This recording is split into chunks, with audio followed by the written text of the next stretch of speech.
नमस्कार दोस्तों, लर्न पावन संस्कृतम चैनल पर आपका स्वागत है। विद्वान साथियों, जो वस्तु हमें अनायास प्राप्त हो जाती है, भाग्य से प्राप्त होती है,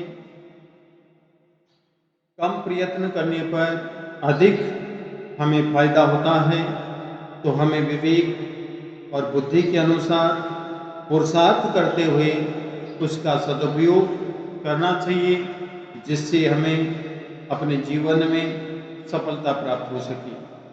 काकतालीय न्याय का मतलब होता है जो वस्तु हमें भाग्य से प्राप्त होती है उसका भी हमें सदुपयोग करना चाहिए, और उसका सदुपयोग करने के लिए हमें पुरुषार्थ करने की आवश्यकता होती है।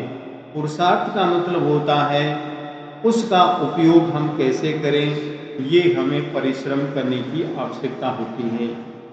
तो बताया गया है कि काकतालीयवत् प्राप्तम दृष्ट्वा अपि निधिम अग्रतः न स्वयं दैवम आदते पुरुषार्थम अपेक्षते।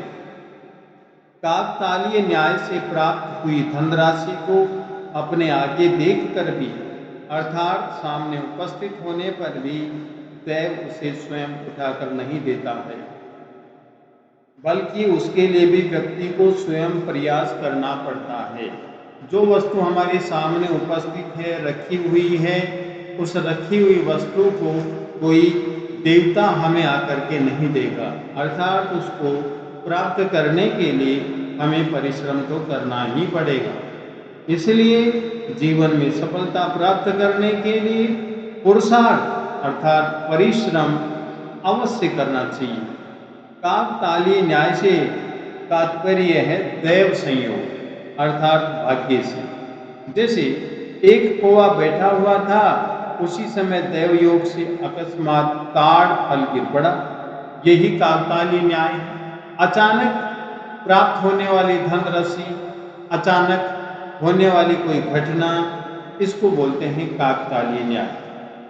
इस पद्य का आशय है कि पुरुषार्थ के बिना कुछ भी संभव नहीं है। कोई वस्तु दैव योग से भी यदि सामने उपस्थित हो जाए तो सब तब तक वह अपनी नहीं हो सकती जब तक कि उसे हाथ से उठाया जाए, अर्थात उसे बनाने के लिए हाथ पैर तो चलानी ही पड़ेंगे। बिना पुरुषार्थ के हमें कोई वस्तु नहीं प्राप्त होती है। जय श्री कृष्ण।